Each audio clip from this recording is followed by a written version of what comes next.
Yeah, you have already in another 3 minutes, right? For Yes. 11 o'clock. Yes, yes. So how many participants are joining? Joined so far? Wow, 241. 241, sir. Yes.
Sir, can we wait for 2-3 minutes more?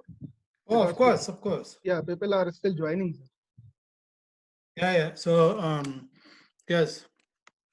But you are able to, in the Zoom, when you start, you can start with record option on. So then it automatically records. Yes, sir. That's very good because it will put audio, video, everything perfect.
Yeah, looks like many are starting to join now.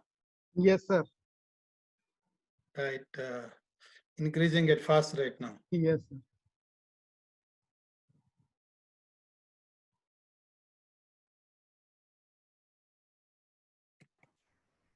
Raful sir, good morning. Good morning. I know you, sir. You were present in the FDP also. Yes, sir. Yes.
now we can start, sir? Yeah, you can start introduction. Yeah. Yes, yes, yes.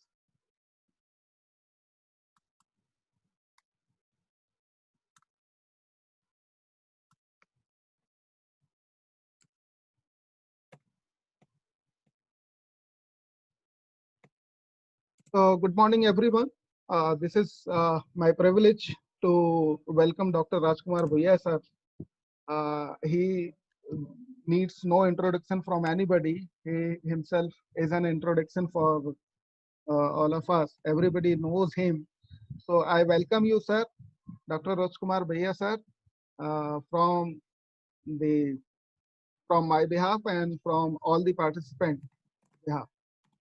Dr. Rajkumar Bhuiya, sir, is Redmond Barry Distinguished Professor and Director of the Cloud Computing and Distributed System Laboratory at the University of Melbourne, Australia. He is also serving as the founding CEO of Manjra Soft Private Limited, company of the university that is commercializing its innovation on cloud computing. He received BE and ME in Computer Science and Engineering from Mysore and Bangalore University in 1992 and 1995 respectively. And he received his PhD in Computer Science and Engineering from Monash University, Melbourne, Australia. He was awarded with Dharmaratna Kara Memorial Trust Gold Medal in 1992 for his academic excellence at the University of Mysore. He received Richard Marvin Award from IEEE Computer Society for Excellence in Academic Achievement. He received Leadership and Service Excellence Award from IEEE and ACM International Conference on High Performance Computing in 2000 and 2003. He received Research Excellence Award from University of Melbourne for Productive and Quality Research in Computer Science Software Engineering in 2005 and 2008. He is one of the highly cited authors in computer science and engineering worldwide with H-index of 135 and G-index of 300. He received the Chris Wallace Award for Outstanding Contribution in 2008 from the Computing Research and Association of Australia. Dr. Bhuiya received 2009 IEEE TCSC medal for excellence in scalable computing for pioneering the economic paradigm for computing-oriented distributed computing platforms such as Grid and Cloud. He served as the founding editor-in-chief of IEEE Transaction on cloud computing. Dr. Bhuiya is recognized as the Web of Science highly researcher for 4 consecutive years since 2016. He has been awarded over $8 million competitive research from various national and international organizations, including Australian Research Council, Sun Microsystems, IBM, Microsoft, and others. Recently, Dr. Bhuiya has received Bharat Nirman Award and Mahatma Gandhi Award along with gold medals for his outstanding extraordinary achievement in information technology field services rendered to promote greater friendship and international cooperation. He is the well-known author for various books, including Microprocessor 86 Programming, Mastering in Cloud Computing, Mastering in C++, Cloud Centers, and Cost Modeling, Object-Oriented Programming in Java, Essential and Applications, and publications are also of very high repute, like Tata McGraw-Hill, and he has authored almost 625 publications and delivered more than 600 invited talks in various conferences and seminars. He has edited many books into his credit, which has been published by IEEE or Wiley Press and Springer Germany in 2001, 2008, 2009, and 2011. He has also edited proceedings of over 25 international conferences published by prestigious organizations like IEEE Computer Society Press and Springer. And without taking much time, I would like to invite Dr. Bhuiya to start his session. Thank you, Rajesh, for your kind introduction, and of course, leading this organization of the seminar. For looks like this is a all India seminar, given that we have participants coming from all over India. There might be some other people from other countries too.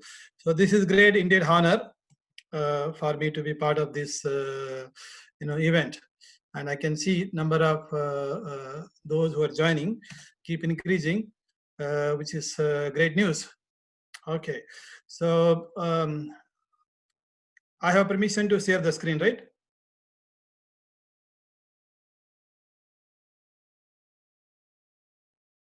So let me share my screen.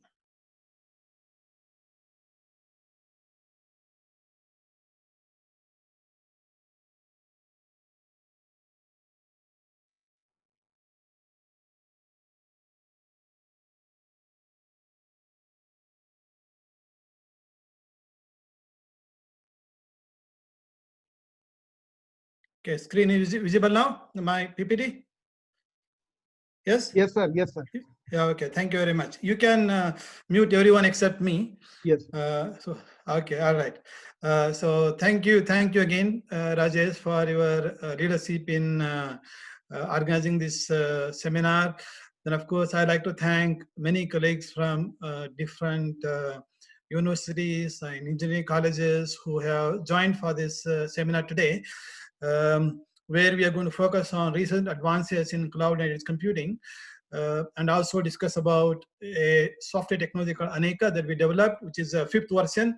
So we call Aneka 5G, fifth generation Aneka cloud computing platform.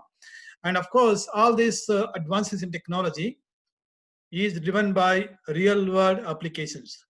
And these applications can come from variety subdomain, from engineering, from healthcare, from smart cities, and of course, smart environment, varieties of application. And today, world is facing COVID, and I've also included some discussion on how cloud and IoT plus Internet of Things can be put together to combat in scenarios like India for this COVID. So this is the work, that work is done along with some of the colleagues in India, which I will discuss later on. Okay, so with that, let me briefly explain the outline for the seminar for next 70-80 minutes. First, I will introduce you how different computing paradigms have emerged and the applications that are driving it, and then applications that today are playing very important role in further advances in computing paradigms. We'll discuss that. Then after that, we'll take a look at some of the new technological trends and how they impact on the cloud architecture. So I will discuss about cloud architecture, which is impacted by the new trends today, and what advances we need to do to make harness that capability. Then we will discuss about Internet of Things. I will briefly introduce, and we will discuss about the application of new computing trends, building on cloud, moving towards fog and edge computing for applications in, again, healthcare. Because worldwide there is so much of concern with healthcare. So today I'm going to present more and more case studies and examples of healthcare and their requirement, and how we as computing people can advance our technology and make those, enable those applications and deliver capability. So I will discuss some of the software system we developed ourselves called FogBus, and we enabled few healthcare applications. I will discuss about that. Then we also developed simulators. Like if you're a computer science researcher and you like to model and simulate an environment and explore the new policies for how this will be managed. So we have a simulator called iFogSim for fog edge computing, but we also had a simulator called CloudSim. The CloudSim also recently we released fifth version. So we call CloudSim 5. So that is also recent one. Then we also have iFogSim. Then I will briefly present just in one slide about this drone-based network environment for combating COVID-19 pandemic. Okay, we'll so that way we'll make it more and more timely.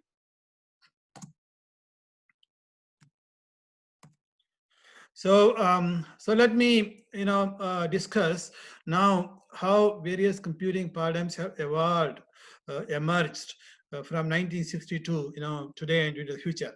So as we all know, the computing field was very prominent during started with mainframe computers in 60s. Then we started seeing emergence of different type of computing systems. These are all driven by real world needs and applications. So from mainframe, we moved on to mini computers. From then, we moved on to desktops and enabling cloud client-server computing. Then came World Wide Web. The web primarily enabling sharing of resources, but the concept of web has further enhanced to what is called as services, web services, enabling application communication, sharing, not just information sharing. Then came virtualization, rapid advance in virtualization that further led to the creation of this utility-oriented computing paradigm, especially cloud. Then, of course, those applications in the beginning during last 10 years were primarily driven by enterprise application, but now they are driven by massive scale of consumer application and IoT application. So then that led to the emergence of fog and edge computing. And today we are at integration of cloud and edge resources for all class of applications, whether they're IoT or enterprise or video conferencing. All these applications are playing very important role, which is driven by large population. And we can see these computing advances. When we say computing advances, not just computing system, but all the components associated with computing. They may be a processors or memory system, storage system, application platform, the programming languages. You can see over a period of time, all these are evolved together, then made this kind of computing system that are pervasive, mobile and accessible from anywhere for varieties of application. And when we look at application, in the past, they were very much driven by a big scientific military application or government application. But that has shifted during the last 10 years. We see huge shift towards large population application. So when we look at countries like India or China with large population, so they with the availability of mobile phones at affordable cost, so this has created enormous opportunity to create smart application, then direct the people towards using resources efficiently, whether it is a healthcare area or a city like a smart cities and so on. Lots of application. So in this talk, we will discuss more about as we go along. But I just want to highlight that advances in technology, especially in computing, is heavily driven by the real world requirements. Opportunity available, and we need to advance further to make these capabilities beneficial to end users. So now let us take a briefly what this cloud is. So cloud computing essentially offers subscription-oriented services. Like rather than building infrastructure yourself, you rent infrastructure somewhere from the network, then you start pay what you use. So as a result, in cloud you see varieties of type of clouds. There is something called public cloud. Let's say a computing capability set up by a provider such as Microsoft or Amazon or Google, and you as an end user, you subscribe to that capability. One option is you buy buy servers and you set up infrastructure. That is option one. Second option is instead of setting up infrastructure, you just subscribe to infrastructure. You subscribe to computing capability, which can be compute infrastructure, network infrastructure, storage infrastructure, or applications themselves. So these are available on a pay-as-you-go basis. You subscribe those two capabilities and use it and pay for what you consume. So this is like a meter service, very much similar to electricity.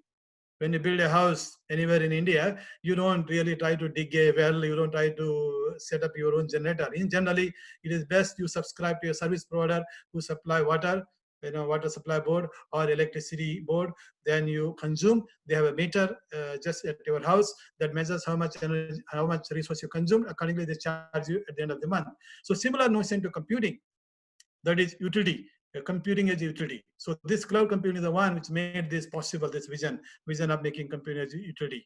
Although you, as a user, you might have subscribed to one service provider, that doesn't mean that this one service provider does everything for you. What actually happens is, as a user, you subscribe, that service provider might be consuming capabilities from multiple other providers and delivering you composite service. So this is the conceptually how cloud looks like. So now this cloud is actually driven by numerous applications during last 10 years. So there are numerous applications from business world, scientific world, enterprise, government. All these applications are already running on cloud. Say, for example, customer relationship management, CRM, or enterprise resource planning. So this kind of system, software systems are needed for all kinds of enterprises, whether they are small or medium or large enterprises. And rather than buying the software, they are just renting and using it and pay as you go. So that is from there. Then what is even more popular are these consumer applications. So for example, Twitter application is running on a cloud. So then of course, Facebook or Dropbox. Many of us use Dropbox as a cloud storage. Now we have a storage resources from multiple locations put together and made it available as a cloud storage or cloud file system that provides a seamless access to capabilities. I mean, of course, today we are using Zoom for our video conferencing, for our remote seminar, and you can see this Zoom is a cloud-based video conferencing solution. And it has become so popular these days, able to handle thousands of users in a seamless, scalable manner. And this requires scaling capability across multiple locations, and then of course provide this capability to users on a pay-as-you-go basis. So this is Zoom. So it's a cloud-based application solution. So I want to use more and more examples that we are using today so that we understand, relate very easily. And you can see this software service is used by users all over the world. And then of course, multiple enterprises are subscribed to this service, and they're paying based on a requirement. So perhaps many of these cloud services, they give you first minimal amount of usage at no cost, like Dropbox. Certain storage capabilities given free, but once you start exceeding that limit, you have to pay for it. So this is how they promote the use. Then once people get used to it, then go beyond. And that is also true with Zoom. So they provide you up to 100 users free. Then once you exceed beyond that, you have to become a subscribe user. So pay for those services. So this is a cloud notion. And this capability can be infrastructure level services or platform level services or application services. So in some of the examples that we looked at today, the infrastructure level cloud services like are the one which is provided by companies like Amazon and Microsoft, like through Azure and so on, where you rent server capability and storage capability. That is infrastructure level. Then the platform level services much more above. So there are various application creation platform that you can rent and build application and deploy on cloud. Then above them is applications. Like, for example, Zoom or Twitter, these are real-world applications running on top of cloud platforms and infrastructures. So that is conceptually. And of course, because of massive amount of use of these applications, which are hosted in cloud data center, you can see at in 1 minute, so much is happening on internet. So here is a diagram that shows you what happened last year and what is happening right now. So how many users are using at any point, for example, in Facebook, over 1 million users are logging in, that is entry. Then of course, maybe exiting too. Then looking at others like search engine or YouTube, how many videos are viewed in a minute? So, millions and millions of videos are viewed. People are streaming, people are accessing. All these applications are running on a cloud environment. And you can see the enormous amount of challenge they present in terms of building system that are able to provide services at the quality that user expect, and also able to provide services at the cost that user can afford. That is also important. And then of course, making sure that the services are offered in a secure and trustable manner. Of course, the security is always, we are facing every now and then some security break, but you can see they are advancing, they are becoming more reliable. So this is made possible through multi-cloud, geographically distributed data centers. So these infrastructures are physically distributed around the world, and based on users, the requests are mapped in such a way that quality of service can be honored. So that's the conceptual level. Then obviously, not only these applications, but as we move along, we see many new trends. So which is what I want to discuss also today. Recent advances, how they impact on cloud application engineering, how they impact on application technologies, application hosting technologies, and the challenges they present to us as researchers, as next generation idea creators for researchers. Okay, so let us take a look at a few technologies and application trends. So one of the so far the cloud was very much dominated by virtualized cloud infrastructure. So wherein when you rent, what you rent is actually a virtual machine, and from that virtual machine concept, now there is a move towards containers and microservices. So rather than you renting a virtual machine, which is the more of a infrastructure service, instead you rent microservices. These are containers hosting some micro application services. Like this, many microservices are available in different places. Then you can create a new application by composing these microservices, then create a new application rapidly. This is a rapid creation of new class of application. This way we can innovate faster. Then of course, IoT, moving from internet to Internet of Things. Everything become part of internet. So that creates enormous opportunity for new class of application. Then of course, the deployment of this Internet of Things, that is like sensors everywhere. So that creates massive amount of data that become big data. Now, to process this big data that is coming in real time, to make a real-time decision, so we have new computing paradigm emerged, that is harnessing edge resources along with cloud, that is called edge computing for computing. Furthermore, we want, when we build application, we don't want to tie it to one specific infrastructure. We want it to be, created in such a way that it can be deployed anywhere. And that is made possible through what is called as serverless computing. So I create an application and deploy. So it should be deployed seamlessly, whether it's a Azure or a Amazon or a local, edge cloud in a seamless manner. So this is serverless or a functioning service. And of course, there is something called software-defined networks. So these networks themselves be from rigid network architecture, rigid policy towards software-defined networks. So which means we can create a flexible network architecture and flexible way of resource allocation to support critical application. So that is called SDN, software-defined networks, and their impact on cloud across multiple data centers.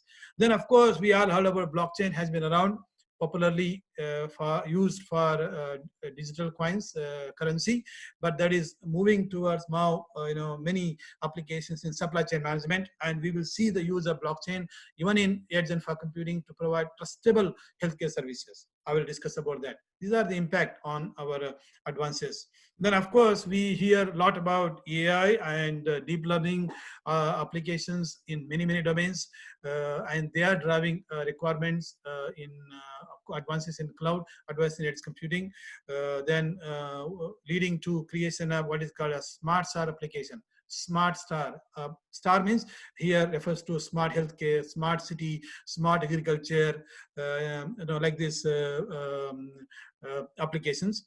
Then of course now this COVID-19, unexpected within 5 months, it created a huge havoc worldwide. So now we can't think anything else other than COVID. Everyone, whether you are a prime minister of a country or a peon cleaning office or whatever you do, everyone is thinking about from from the base level to the top level. So their mind is preoccupied with COVID. So I thought it would be a good idea to think about how we can use cloud and edge computing and the drones for this healthcare area. So those are the trends. And then now let us take a look at our technology and how they impact and what platforms are there today and how we can build application. And I will give you some few case studies to impress upon you where we are. Okay, so that is in brief. So now this cloud architecture, which is a virtualized, containerized cloud architecture, rapidly emerged, already there. Then I would like to particularly talk about containers and SD and how they impact on this architecture. So within cloud environment, when we have, this is much more detailed view of how cloud look like. So as users, end user, they make a request to cloud. So they define quality of service requirement. Say, for example, if it is a scientific healthcare application, then healthcare drug discovery. So they might define, here is my healthcare drug discovery application. I need to analyze so much of data. Then I need the results within 10 minutes. So you define that requirement. So now, if it is within 10 minutes, depending upon application data complexity, the amount of data to be analyzed, and the application complexity and data complexity, then the platform need to decide how much resource is needed to make it happen. If you run it on one desktop computer, it may take 1 year, but you want answer in 10 minutes. So therefore, in a cloud environment, you can rent required resources for 10 minutes. Then of course, you need to, application platform now need to think about resource requirement dynamically, and then lease those required resources, then process each of those tasks related to drug discovery and return back results within 10 minutes. And obviously in cloud environment, these are paid services. There are different cloud providers. They offer similar capability, but at different prices. You might say, I want a computing system, for example, 50 of those. Each of those are equivalent to providing 5 gigahertz of processing power and 10 GB storage. Then this mother, this is high level. At the low level definition, and so those capabilities are called as virtual machine. When you rent a capability in cloud, they don't rent to a physical machine. They rent to what is called virtual machine. So that means for a given request, we need to see create a required virtual machine capability. Then of course the provider will create that for you and then give it to you. So that means as part of the request comes in, there is admission control system. Admission control system is everywhere.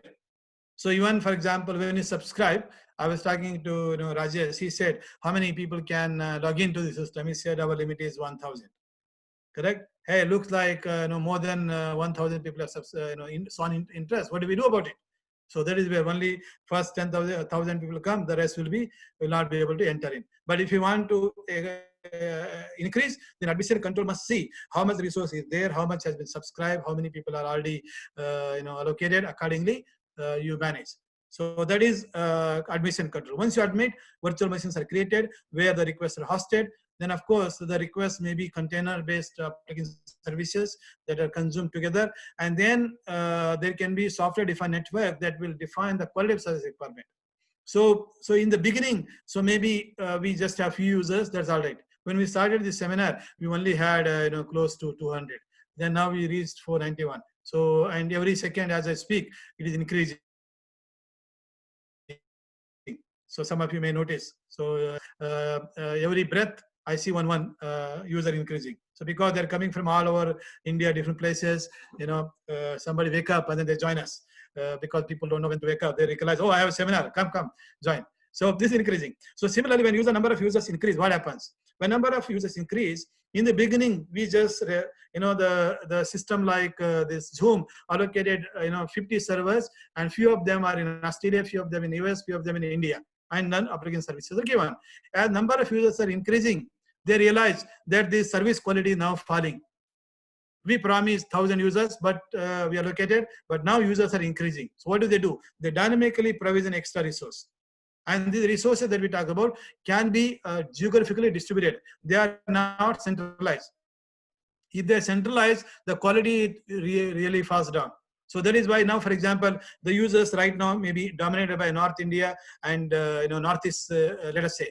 Then if South Indian users are started joining, then it will provision few extra resources within South Indian data center. Then this way seamlessly offers services.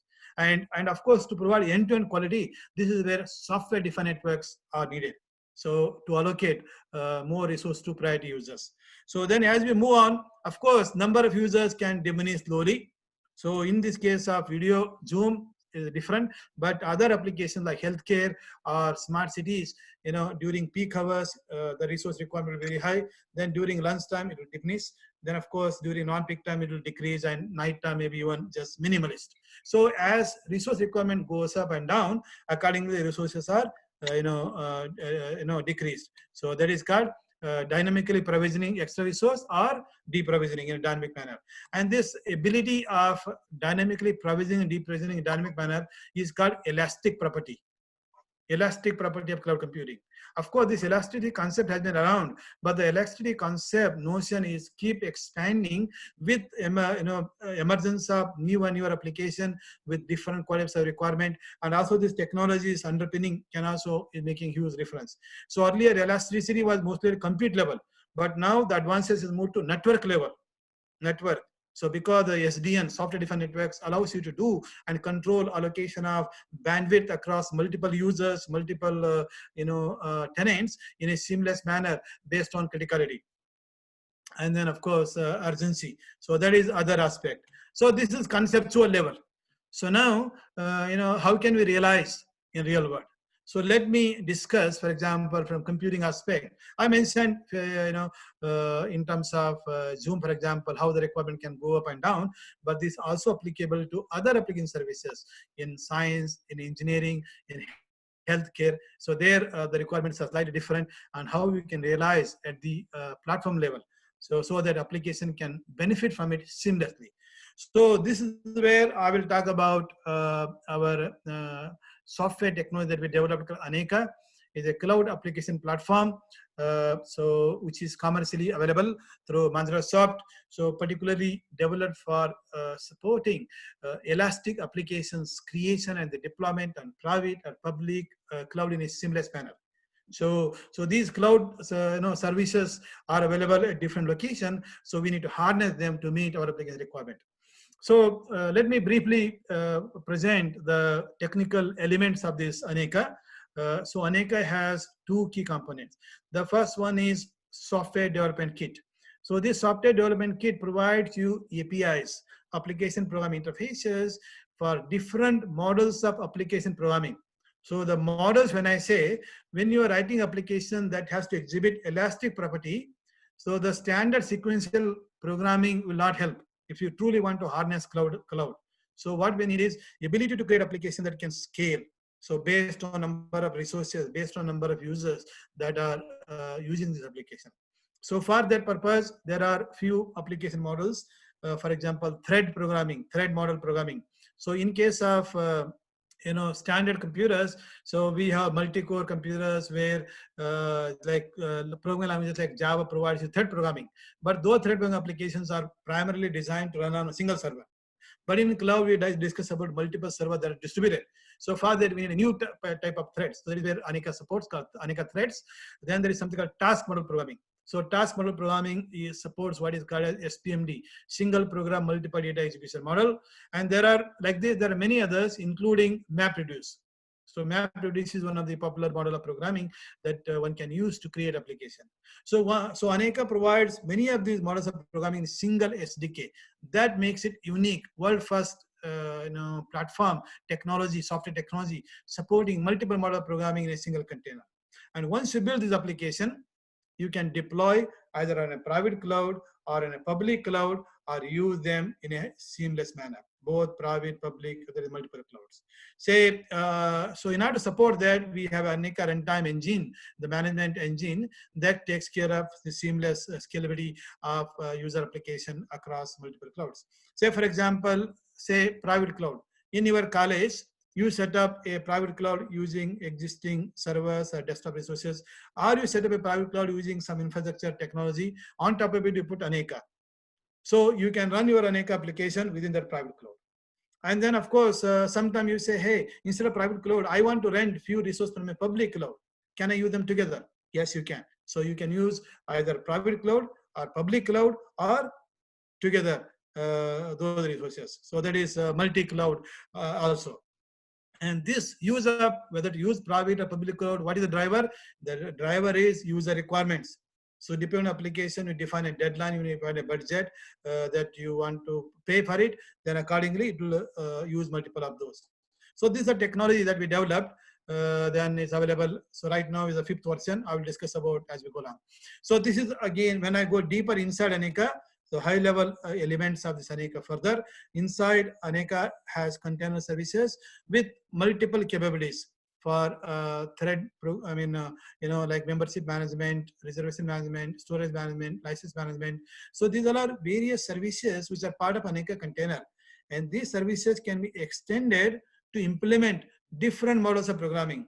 And this is how we are able to support thread model, task model, MapReduce, and few other different program models within Aneka container, like agent model.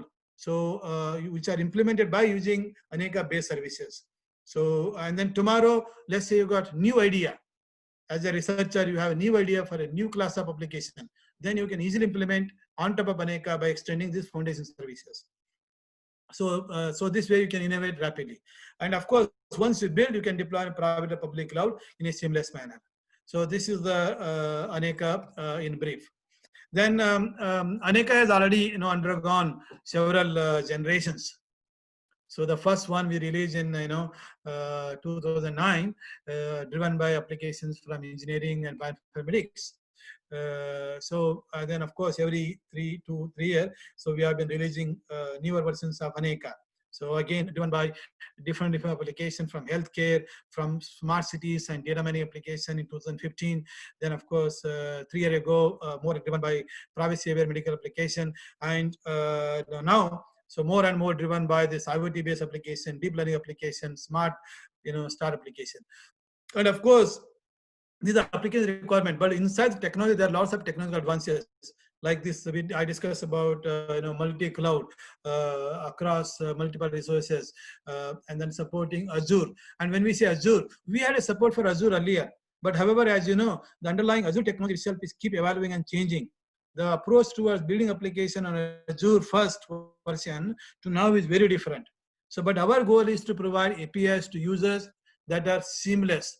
Whether you build it, once you build for Aneka, whether underlying infrastructure is Azure 1 or Azure 2 or Azure 5, doesn't matter. You don't have to change application. We take care of that application in seamless manner.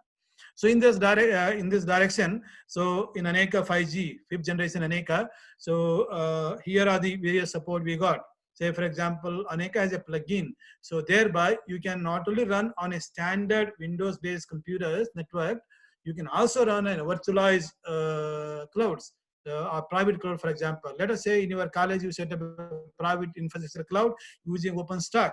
So we can run Aneka on top of it, and then your application run without any change. Or instead of that, you set up another private cloud using VMware technology. Then on top of it, we put Aneka application platform, run your application in seamless manner. Or you might say, hey, I want to use this, my private cloud, which is infrastructure-based cloud, then on which I'm running Aneka, but I also want to use some extra resource from, remote Azure cloud or Amazon. You can do that. So seamlessly use both private and public cloud in a seamless manner. So, or you can use 2 public clouds, one from Azure, one from Amazon. So we have done all this kind of extension at the technology level. Further, the requirements of how much resource to release from where, that is driven by user quality of service requirements. So I will explain some of those concepts with a few example case studies.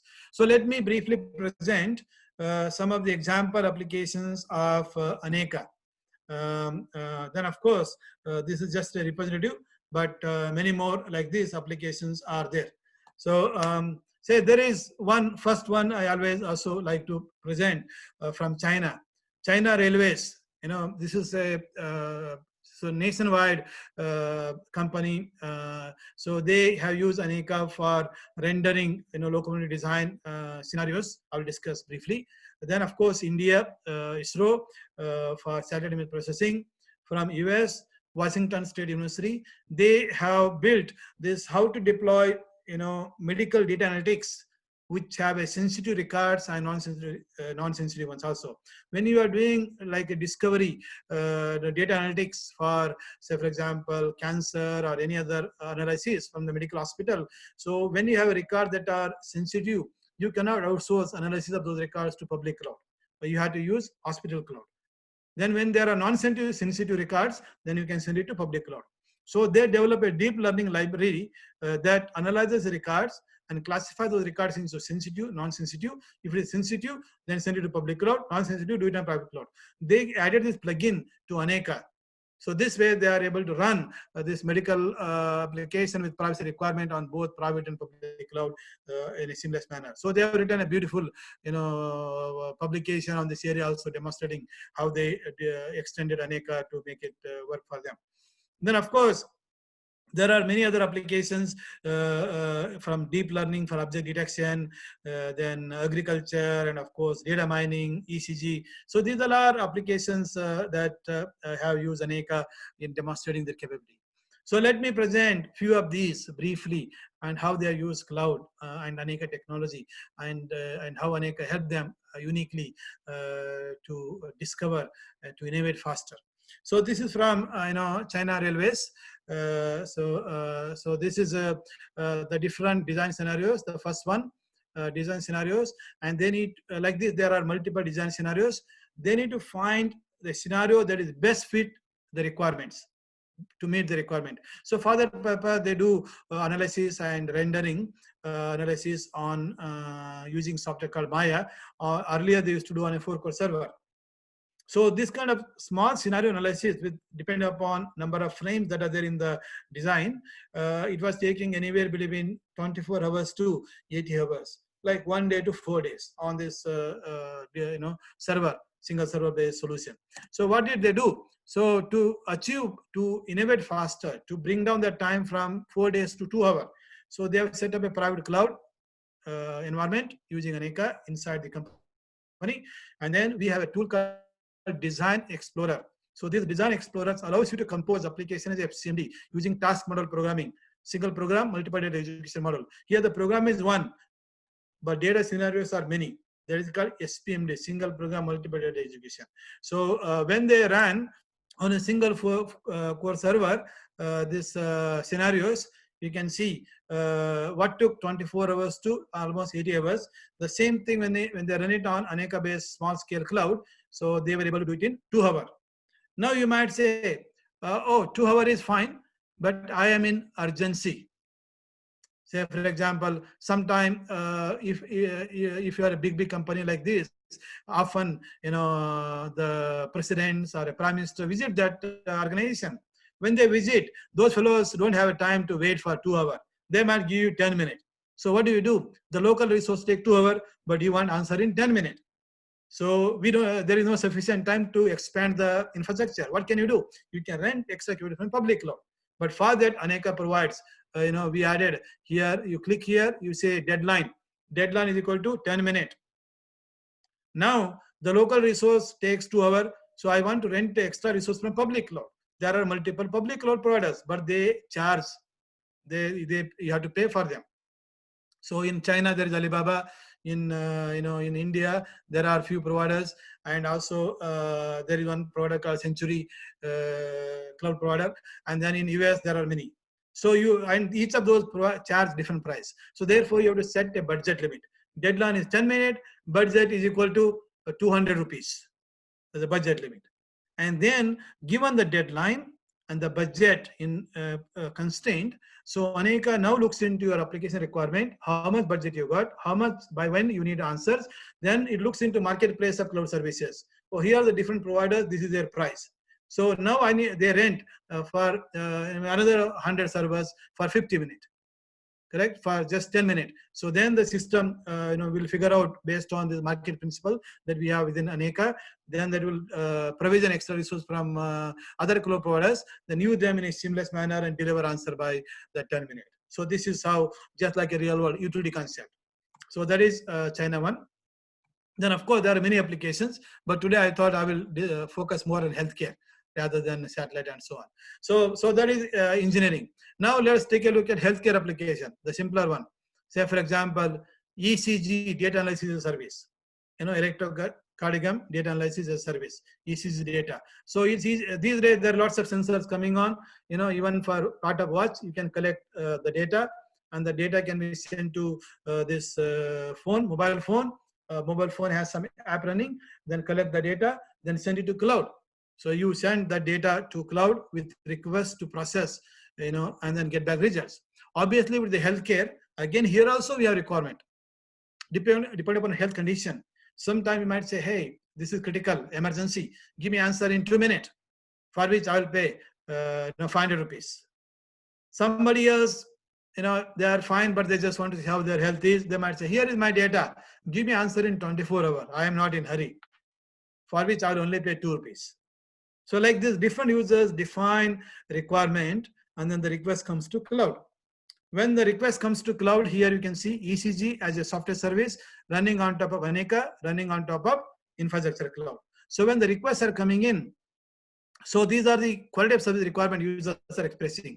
So Aneka in the beginning might provision one server, but as time progresses, the system is not able to meet the requirement that is promised. So this is when Aneka looks into QoS requirement and provisions extra resource to make sure that those requirements are met. So just like in real world. So based on user promises you made to users, based on the budget, based on how much resource we need to provision, accordingly to provision and use it and deliver solutions to users. So here you can see integration of mobility, sensing, mobility, and cloud in a seamless manner. Okay, so this is another healthcare. Of course, I will come to ads, but this is a cloud-based solution. So why we need it as well. So this is something we demonstrated, in several places during last few years. Every year we are developing a new generation of this application technology. So you can see, so we connected a sensor to this person's hand. The data is collected and sent it to mobile phone. From mobile phone, we send it to public cloud, where actual analysis is done and results came back. So you can create so many interesting class of healthcare application. So for example, you can just create one simple application which can be admission control for into classroom. So even though student may be subscribed to enter into class, but if this fellow has not slept yesterday night properly, there is no point in admitting the student. For example, while admitting, when they are entering into the door, for a second you find out how many hours this person has slept just by taking this data, analyzing the data. Like now, in the future, you will see like this. When you visit the temple, they tie to your hand. In future, they will tie you a sensor thread. When they tie to a sensor thread, it is collecting data. Correct? This data goes to mobile phone, process it. Then it tells you, oh, this person has slept 6 hours. Then you admit. And then they will find out, oh, this person has slept only 2 hours. What do you do with this person? If you admit, he will come sit in front of you, then sleep. So you want to avoid that situation. In that situation, what can you do? Maybe you can give him one masala dosa, then ask him to take a rest in hostel for half an hour and come back to seminar, because we still have another 1 hour to go. Correct? So this is just simple example I'm giving you. Otherwise, there are a huge number of applications. And of course, this challenge of number of users increasing, decreasing can be very interesting. And it can be time. You can see earlier I was mentioning about 490, around 90 users. Now it became 505. Very interesting. So number of users for even our Zoom session is growing rapidly. Then again, it became 506. I can't keep up. This is, elastic. So you can see elastic way of building applications is very, very important. So let me also do dynamic. You can see here 50 8. So I'm also doing some snap of what is happening on our Zoom world. Okay. So so number of users can grow and dynamically. So you need to be able to build this cloud approach to deliver services. Now you can think. So we talked about just admission control, but today world is also facing so many other problems. People have got chronic diseases like diabetes and so many other problems. Correct? So like for example, when if a person has a diabetes, maybe beginning phase. So this person, when they go from different places, we should be able to find out what is a suitable food diet for this person. The diet changes from place to place. So accordingly, we must be able to recommend. So this kind of application can be created, and then they will be super hit. I'm sure there is an opportunity for many of the people. We already have 508. Some of you should think of creating next generation healthcare application app running on a cloud. Like I can help you with that aspect of how to implement in cloud and make it available. And every user will pay you only 5 rupees. That's all. 5 rupees per year. In India, we deploy 5 rupees per year. How many population? Population is 2-3 crores. 2-3 crores into 5. Each year you make 20 crores business. And everybody has the necessary infrastructure already with them, like mobile phone. Then all they need is one app running in a cloud and deliver services to users. So this is a very interesting time and opportunity time to do something interesting. So that is about healthcare. So now let me discuss about object detection. This is a deep learning. So this has many applications. So I will discuss one or two, but we will see so many applications. Object detection in a cloud. So here, so there are deep learning libraries. So I had a student visiting from IIT Delhi. Then I had some students visiting from Italy also. So we together composed this application. The thought about how can we create object detect application on top of Anika, and application can be many areas. So we took this deep learning library. then Aneka task programming model is used to compose that as an elastic application. Okay, so this way, based on the demand, we can spread the application execution across private cloud and public cloud. So that was our idea. So in case of object detection, the IoT sensor can be, for example, cameras capturing continuous data. Then that comes to a gateway device, can be mobile phone or another Raspberry Pi machine. Then from there, you send the request to Aneka. So Aneka master running the service. So then as the demand comes up request, so it will spread that object detection program execution within private cloud or public cloud like Azure node or Amazon node in a seamless manner. That depends on the quality of service requirement. And then of course, this also depends on the resolution. So like accuracy that which you want. When you feed the images, you say, I am okay with 50% accuracy. Or I want 100% accuracy. What does it mean? Say, for example, here are the images that are captured in a computer lab. And then this dynamically data is fed. And this object detection program analyzes and tells how many monitors are there in the lab, how many keyboards are there, how many mouse are there, digital mouse. Of course, in India, you'll also see real mouse as well, correct? Real physical mouse, live or digital mouse, both are there, correct? In the lab moving around. So this can be very useful for planning, resource planning, like how many students are there, how many are being used. Or for example, you may want to see, oh, there is one missing computer. Look like somebody took away, correct? So this is for resource planning as well, is useful. So this is the integrated version of object detection. And of course, this can also be useful for surveillance, surveillance application. And also nowadays in lockdown, they want to find out how many people are at house, how many people are actually on the street, correct? So, this again, having cameras in different places, you can create a surveillance application. So there are many object detections are also used in counting the traffic movement on highways. On highways, you want to find out how many cars are moving, how many people are paying, how many people not paying. All that you can do through this deep learning library. So this is implemented in Aneka. So this is Aneka, 5th version. So there are many such examples. So, I want to move towards the edge also and few more advances. But to briefly, you can download this Aneka software from manjarasoft.com yourself and explore. So we just, as I told you, release Aneka 5.0. Say, for example, you can go to, here. So let me share the overall screen. Share screen. Okay, so I can go to, say, Manjarasoft. Yeah, so this is, I guess you can see now one. So you go download, click download. So here is Aneka, Aneka 5.0 or 5G cloud application platform available. So where we define all the concepts, how to install, how to use it. There are videos on how to install. Then you can also look at how to do task programming, thread programming, and MapReduce. And of course, you can also learn more details from our book as well. So where we provided, all the information and the programming examples, how to program Aneka. So for different models of programming, thread model programming, task model, and MapReduce, and so on. So you can explore yourself more about.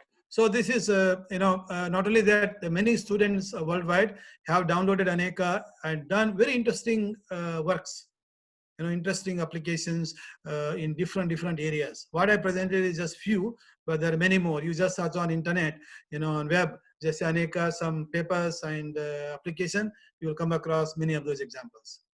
Then of course, that is about applications, but also, in universities, we like to teach courses in cloud computing, teach skills on cloud application programming to students. So what do we do? So you can set up a private cloud, Aneka based cloud lab that can be used for teaching, cloud application programming, teaching cloud computing.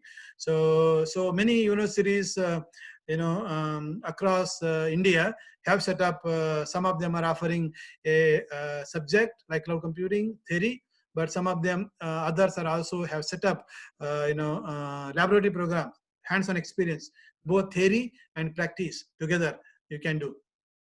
So across India, like this in China and in Spain, then of course, because evaluation version available, so they can easily download and explore themselves. Evaluation version has some limitation in terms of how many nodes you can create. But if you want to set up a official detailed one, you can connect to us. So we are very happy to help. So we have many experts, resource person in India who can help you. So that is about cloud computing and Anika platform and how the cloud technology have to be enhanced to meet requirements of new trends that are occurring. So now let me move on to Internet of Things and what opportunity present. Internet, we all know networks of networks, but this concept is now extended to Internet of everything. Everything, anything that is available become part of Internet. So that means not only the computers part of Internet, but also the home environment like light, bulbs, fridge, then even the smart agriculture. So these trees being part of Internet, correct? So for example, in cities, people are living in a multi-story building. They have plants here and there. Then of course, somebody has to take care of plant, water them regularly. What can we do? So we can put a moisture sensor there that is sensing the moisture level. Then when it is thirsty, that mobile phone can send you an SMS saying that I'm thirsty, please give me a glass of water. Correct? So that is a smart agriculture, smart plant care. So this integration. So this is going to be enormous opportunity. By 2030, in 10 years time, you will see 500 plus billion objects being part of Internet. Then in 5 years time, huge business opportunity of about 11 trillion years per year. So these are the predictions in terms of business opportunity, in terms of massive scale of IoT sensing environment that is deployed across the world. So huge opportunity.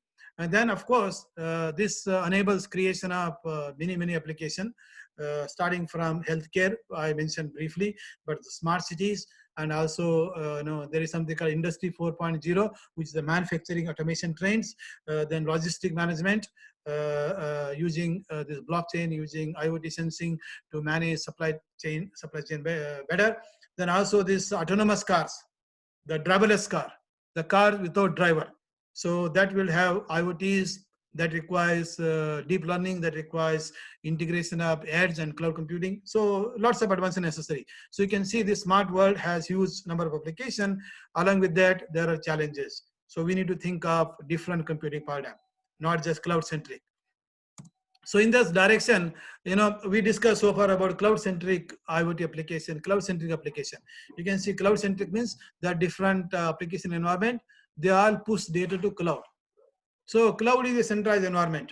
If all the applications from the edge, so by 2030, 500 billion IoTs, if they all push data to cloud, what happens? The internet gets clogged. First problem. Second, if they all push data to cloud to do some analytics on a cloud, then the response time, the latency will be very high. So this is not suitable for real-time application. Usually edge applications are generally usually tend to be real-time application. So therefore, we now need to think of pushing all this computation from cloud to the edge or to the far. So here you can see just a natural analogy, cloud somewhere far away. As we come along, there'll be like a fog computing environment, and there'll be edge environment, like a small tiny micro clouds in different places, or even just resource themselves. Like if it is a smart signaling system. So there are cameras and there are small edge cloud built using Raspberry Pis. Okay, so we should be able to harness this edge or a fog or all the resources in seamless manner. So this is how edge computing came into picture, fog computing came into picture, which is building on cloud computing. So let us say we think of edge and fog. How does it? What are the elements? So obviously, at the first user end, we have IoT devices.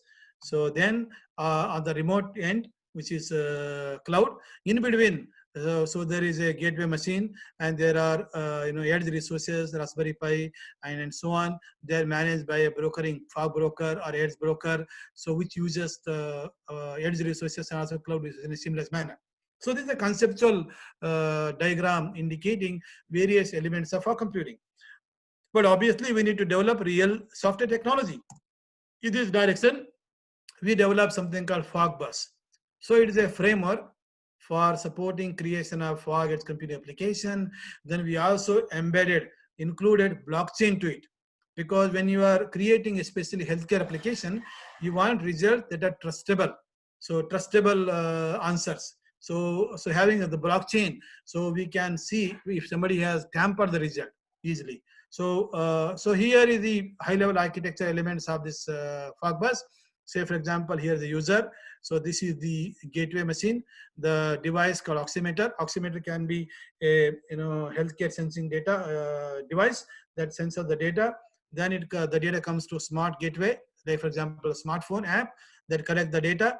Then user can define the QoS. Oh, I want answer in 5 seconds, or I want answer in 2 minutes, or I want answer in 10 minutes. I want to pay 5 cents or 2 paisa. So you define, then it goes to broker, which is the fog broker.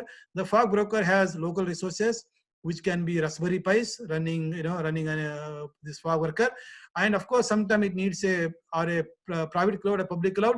Then it interact with the Aneka. Aneka we discussed so far. So it can spin an Aneka task, then Aneka will take care of execution on a private cloud or a public cloud, or just in a public cloud in a seamless manner. So this is how all the components are integrated within Fogbus. So this Fogbus is an open source software. You can download and explore yourself. And then of course, we have created a couple of applications, but I want to again mention about healthcare. So healthcare, is nowadays, becoming so important due to COVID, but otherwise it has been always a very prominent application. So there are, IoT-enabled healthcare solutions. You can use it for varieties of purposes, including not just ECG analysis, but also analyzing sleep apnea, analyzing person status. There are so many applications that are highlighted in this diagram for remote healthcare monitoring. And these days with COVID, hospitals are unable to cope up with the demand on their infrastructure. Therefore, the need for remote like a smart hospital, that is a remote healthcare monitoring, becomes very, very important. So we have created few example application. One of them is for sleep apnea analysis. So here is the oximeter. This oximeter, you can put it to a finger. Then the data collected. The data is transferred to mobile phone through Bluetooth networking. Then this app, healthcare app, takes the data and send it to cloud, where the data that is collected is analyzed. By analyzing this data that we collected, oximeter data, we are able to indicate the person this sleep apnea severity. So it can be normal, that means person doesn't have any sleep apnea problem. It can be mild, it can be severe. So depending upon situation, person has to be taken care. If it is mild, no problem. Maybe after 5 days you can go to hospital. If it is severe, then person has to be admitted and taken care. So this environment we created using the fog environment we created using Raspberry Pi. Then oximeter for healthcare. So here is the picture that shows the one demo that we did. You can see oximeter is connected to the person finger. The data is sent to mobile phone. From mobile phone, we send it to these devices here. These are actually oximeters. Sorry, this is a Raspberry Pi. Of course, now this is because the experimental environment. But if you go to real world, the oximeter is like a matchbox size computer. The whole computer system is a matchbox size. Correct? Just like a matchbox, small matchbox. So that size. Like this, you can have many matchboxes together, interconnected, becomes a small edge cloud environment. So this is how we are able to do.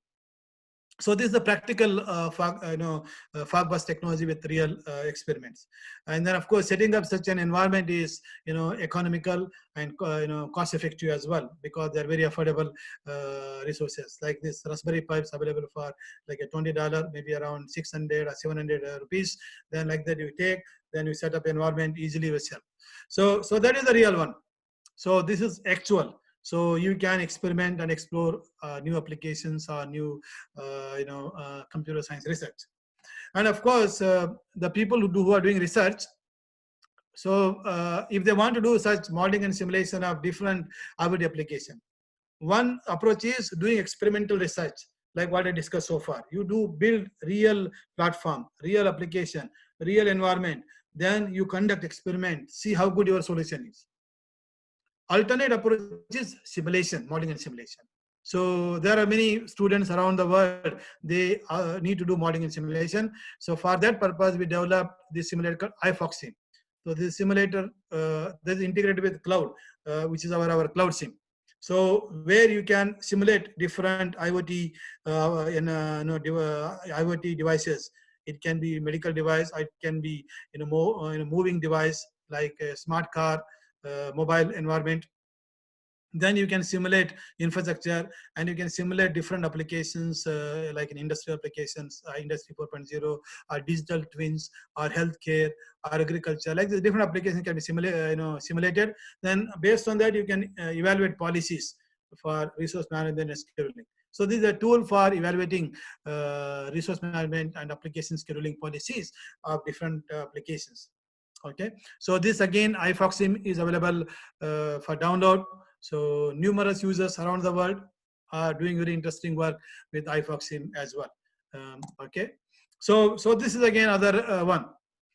So recently, I've been interacting with some of the researchers in India at this Indian robotics company, and also this UPS, which is the Petroleum University in Dehradun. So, this talks about creating drone-based network environment for combating, COVID-19 pandemic. So in this case, what actually is like drones, like in a country like India, big cities like Noida and Delhi and so on, there are multi-story buildings. So, the drone can actually go around different floors of the building and collect people, like using camera scanner or a thermal sensor. So collect different level and then monitor the temperature.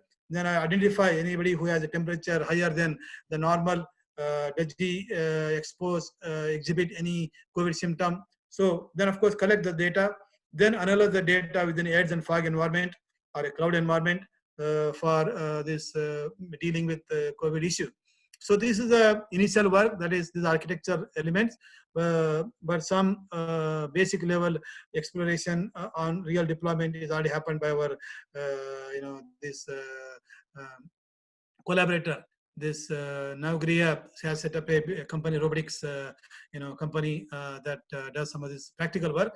Then, of course, this is modeling and simulation can be done. So you can use either iFoxSim or different kind of simulators to simulate this environment to see, for example, depending upon how many patients are there, how many drones, how much resource to allocate. All this kind of study can be done.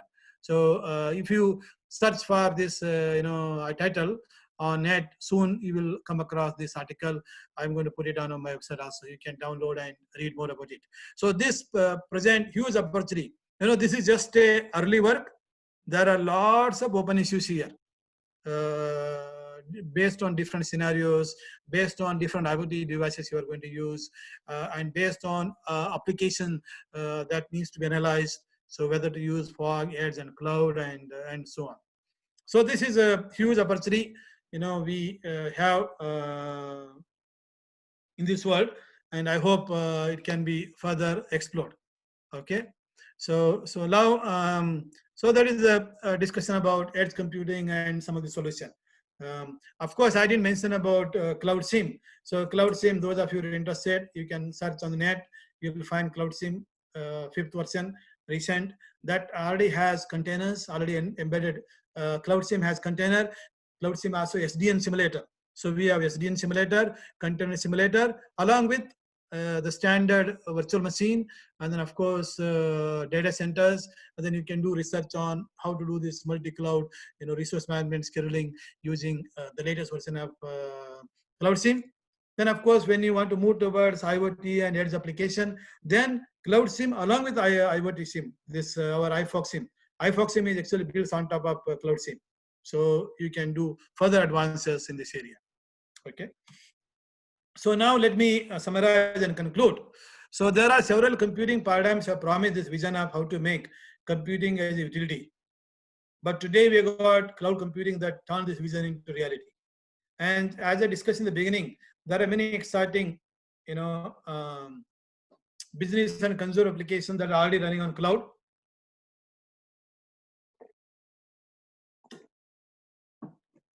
But recently, so thanks to this COVID, so cloud has become a backbone of world economy, right? If cloud-based application like Zoom are not there, we would not be connecting like 500 of us connecting together and having the seminar. And then delivering lectures. Like I am delivering, these days our campus is closed at Melbourne University, but we are still running classes exactly at the scheduled time, originally like physical time. Then students are different places and we are making as much interaction possible. Then the business economy, all the banking transaction, you don't need to go to bank. We are doing the banking application running on a cloud.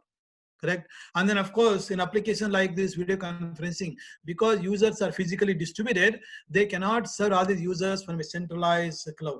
They have to use multiple decentralized edge resources also.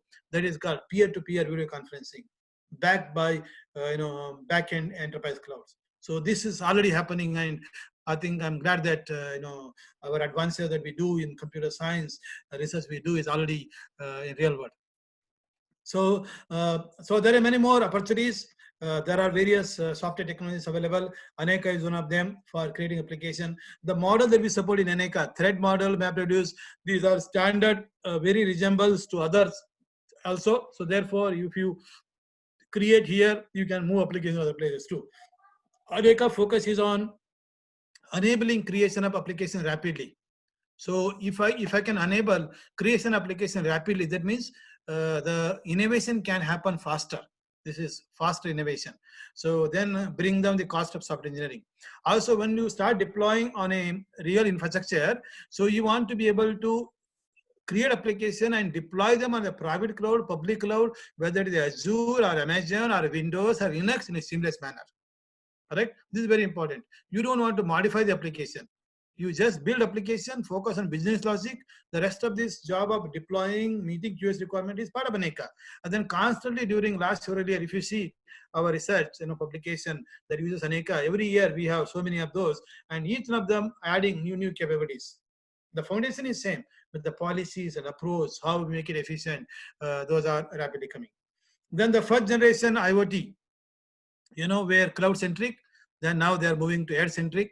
As we discussed, by moving to edge centric, you can integrate edge resource and cloud resource seamlessly, then reduce the load on the internet, the future internet. By 2030 you want to reduce the load on internet, then also provide real-time services, so real-time response to application. So this is where edge comes. Then as I say, we discussed many open issues, but many more open issues. Here is our recently, a year ago, we published this article, talks about the manifesto for future generation cloud computing. We identified research challenges that you can carry out for next 1 decade up to 2030. There are many challenges. So these challenges, identified and put together by experts, involving experts from all over the world. From big companies like, for example, IBM, HP, and from universities like Imperial College London, from India, France, from UK, from all over the world. So Brazil, Bristol, all these people work together. We created, this manifesto with many open challenges. For example, I talk more about resource management, scheduling for application. One of the big challenges is energy aspect. The cloud data center consume enormous of energy. Say, for example, today cloud data centers worldwide, how much energy they consume? Actually, the consumption of energy is more than entire India. So today, India consumes for various purposes, all the purposes, how much energy whole India is consuming. So more than that, cloud data centers are consuming. You can see the big challenge. This requires holistic, integrated resource management, not only compute, network, storage, then memory, then applications, and also cooling system. You have to manage the holistic, the entire facility along with cooling system, because cooling system also consumes 50%. How can we reduce? What can we turn up? Is a huge challenging problem. Managing IT and non-IT resources, managing varieties of workload, managing different requirements. So this is a huge open opportunity. So we discussed quite in depth in that manifesto. Please go through. So if you want to learn more about further the cloud computing, so you can take a look at our this book, which is Mastering Cloud Computing. So this is a book published in US, American edition. So bit expensive. So maybe around sometime, $80, $90 or $90 or $100, let us say. The same book is available in India, which is Indian edition through McGraw Hill. So this is available for, I think, maybe around $8 equivalent, around 400 rupees or 500 rupees. Right? The same book for Americans, 5,000 rupees, for Indians, 400 rupees. Then we also wanted to make available this book to Chinese. So we have a Chinese version, $2. Correct? So Chinese has to be more cheaper than Indians. Correct? This is like 400 rupees for Chinese, 200 rupees only in Chinese RMB, renminbi.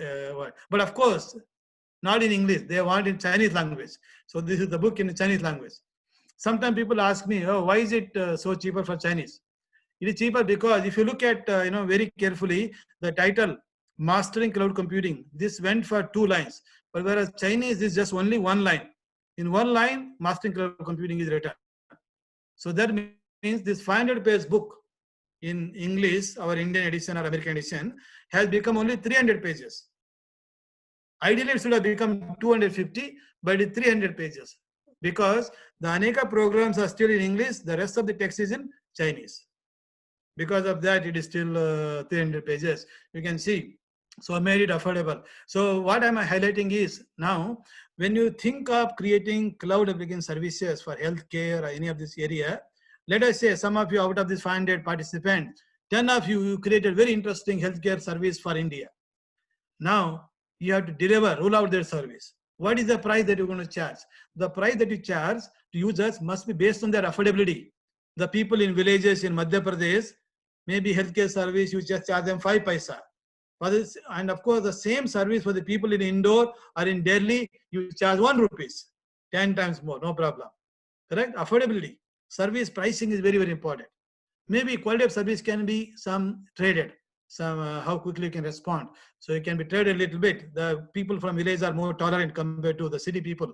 So it's all right. So you can, even if 10 seconds slow, they will tolerate. So, but you have to make it affordable. So this is an example of how to make services, whether the digital asset, digital content, digital book, or a physical book, or a healthcare service, or whatever, has to be made affordable. This is very important. Then to learn more about IoT and edge computing, you can refer to, here are some of our edited books that discuss. Okay, so let me stop here, and here are my contacts. So if you want to do further research exploration, let's say you want to collaborate and interact with me. So here is my university email ID, rpuya@unimel.edu.au. Of course, you have studied, this education in India, we think about pursuing Saraswati.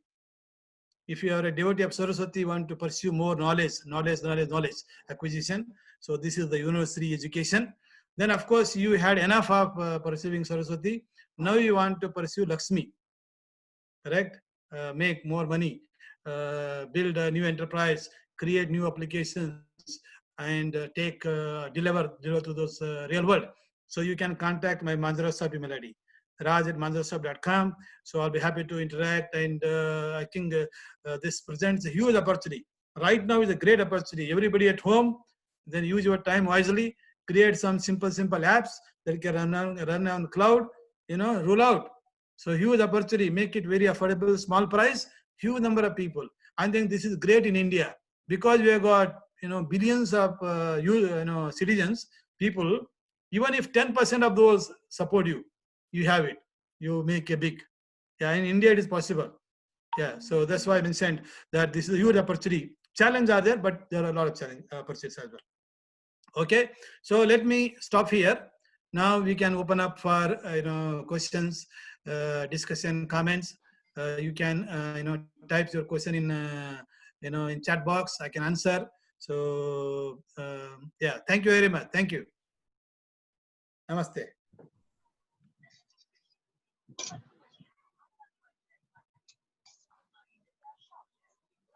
So I will stop sharing. So that way we all can interact and ask questions. Yeah, we have so many questions, sir. May I request Ansu to ask your question? Ansu?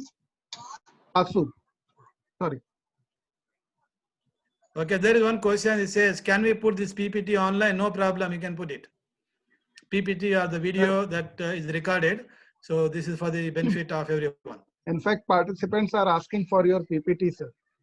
Yes, no problem. So PPT also, what I will do is I will put online. They go to our book website and there I will give a link to it. Right, sir. Right, sir. Yeah, they go to my book website, which is buoy.com/, let me put that book website and I will put there. So that way they don't need to ask me. So Sir, we are running very short of time, so I will take some questions. Yeah. How Aneka will support in reinforcement learning? Okay.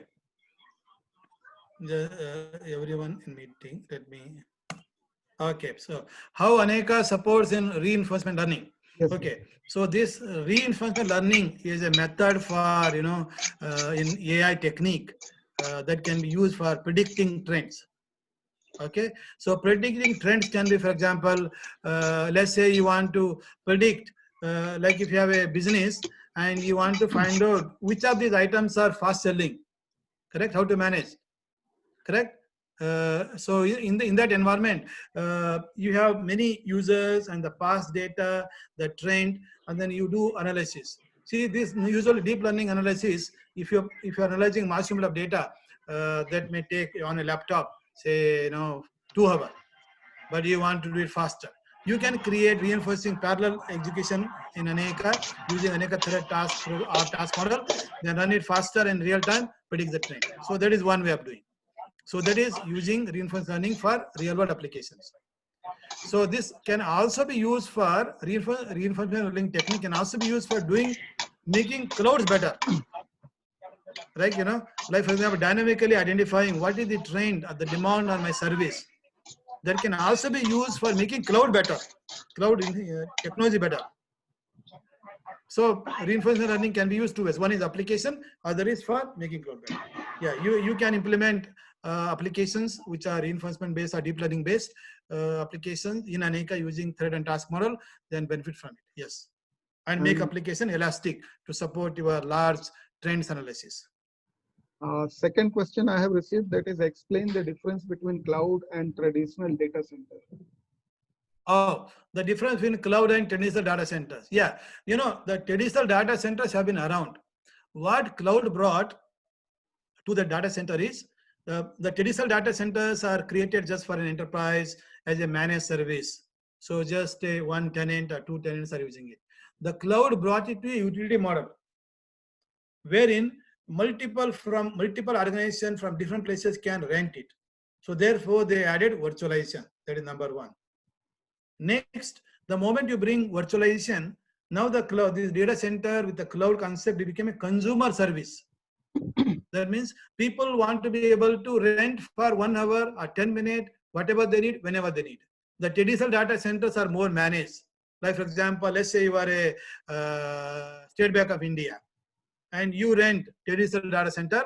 Then you say, okay, this is my demand. I need 100 to 200 servers, and they're dedicated for me. I will use it, no problem. There is no like dynamic renting, leasing. Those things are not there. But when you come to public cloud concept, the data center service, the cloud concept, there is a consumer world. Okay, so the people rent it for a short duration, finish. Yeah, so that is the model. So then, of course, this presents a huge opportunity and challenge also. So the moment you provide services, the users come in and go. They come and rent for 10 minutes, run something and go away. Correct? That means dynamic churn. So you have to have the pricing scheme dynamically, the resource allocation scheme in such a way that they are done in a seamless manner and cleared very quickly. Then of course, then also the cloud also brought flexibility in terms of dynamism across the world. And you predict the demand. Like you mentioned, asked about reinforcement learning. You can use this RL, reinforcement learning techniques, to dynamically figure out where are the demand coming from, which place is coming from. Then dynamically say, hey, now you got a lot of users from Bhopal. let us create some more services near Bhopal so that all the Bhopal users are happy. And then, oh, now the Bhopal users are dropping. Let's move it to Bangalore. Oh, Bangalore is dropping. Let's move it to Melbourne versus Bangalore. This kind of dynamic is what is brought. Consumerism. That's why I told you in the beginning, the computing advanced technology moving from big science and big business problem to large population. The scale, elasticity, the ease of application creation, the productivity, rapid innovation. So the plus the business problem, business like a utility concept, just like a market-based system. So these are the new unique differences between the traditional and the cloud. Before going for cloud computing platform, what are the essential things to be taken in concern by users? And another question is, what is the easiest workload to move to the cloud? Okay, very good. This is very important because, just because you move to cloud doesn't mean that you benefit. So there is some effort necessary. Yeah. So now the first question, how do we set up a cloud? So I will give you different levels. The most simplest one, let us say you want to learn, maybe you can turn off. So what we will do is we will to stop that option, we have to be. So muted.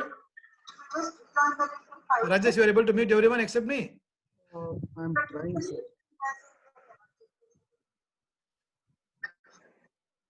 Yeah. 5 minutes का break लीजिए, but I have all the participants in 5 minutes now. Okay.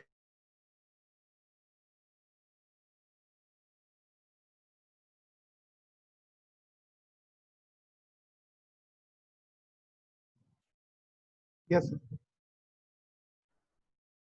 You can hear me? Yes, sir. Yes. Yeah, thank you. Okay. Okay. So the most simplest bare minimum cloud. So let us say the goal is to learn cloud application programming. Okay.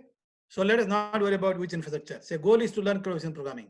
In that case, you can, for example, you go to your lab that has got, let's say, 20 PCs running Windows, and they are network already. They are connected to the network. So you can load Aneka software, Aneka master, Aneka worker. Aneka provides you seamless, very easy way of setting up. So you once, let's say, out of those 20 computers, one of them is a master, remaining 19 are Aneka workers. Okay. So now you have Aneka SDK. Using SDK, you are able to build all these applications that we discussed. Okay. Then once you create, you can deploy and execute across all those workers environment. So this way you will learn on Aneka cloud application programming.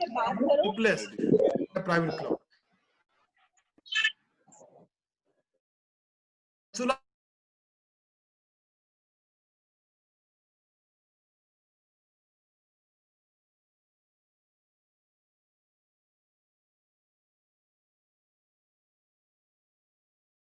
Of course, on that OpenStack, you cannot run application directly. So for example, you can have Aneka. That provides you a virtualized virtual machine. But within virtual machine, you have a Windows, for example, and you can run Aneka on top of it. So that is the second type, infrastructure and Aneka as a platform, the second type. And the third type can be, okay, you don't want to set up a private cloud using OpenStack or Aneka. You can move to public cloud, like there is a ready-made virtual machines you can rent on Azure or Google Cloud or AWS, let's say 10 servers, and then do programming. Okay, that is infrastructure level. Now coming to application, how can we move application to cloud? Say many people, what they're doing is, if they're running their web server on one server within enterprise, so what they're doing is they're just taking that website and then renting one server in cloud and running as it is. So what is they're achieving? They're now saying that I don't have to buy a server and maintain the server. Instead, I'm renting there, I'm running it. So that is one, the simple way of migrating as is. But if you want to benefit from elasticity, So when you move your application to cloud and you want to be able to use multiple servers dynamically, so this is where you need to do something extra. Say for example, so if your application is like that, China one I talked about, rendering Maya software, execution across multiple scenarios. So you can use Aneka tool, Design Explorer, then compose it as a SPMD application in Aneka, very easy using our graphical tool. Then you can run based on number of servers that are rented. If you have 20 servers, you can run across 20 servers. Aneka does for you. That is first solution. So for example, in case of drug discovery, there is a software called docking, molecular docking for drug discovery. This dock software runs across different protein targets and molecules to find out who is the drug candidate. The same application, but across multiple chemical compounds. Using Aneka, you can run that. So we have many such examples, illustrated.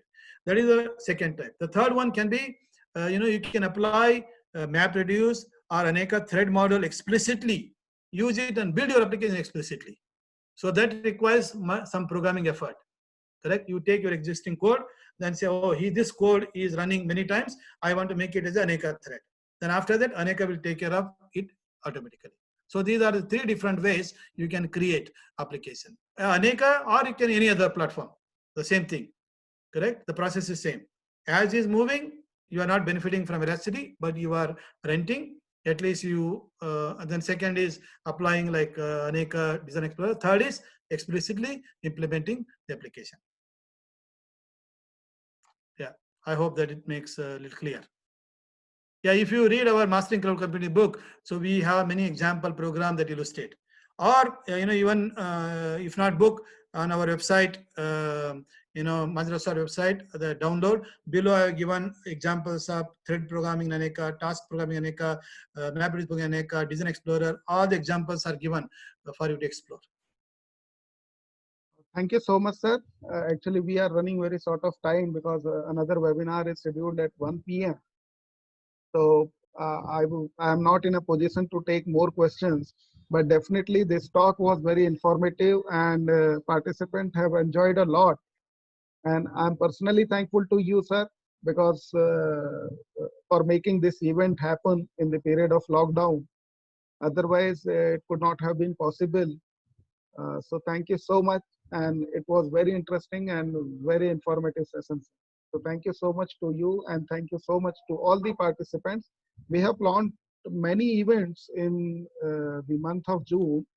The information is shared already on the screen and the link for Telegram is also shared on the WhatsApp or the chat box. You can join the Telegram group where I will share all the information.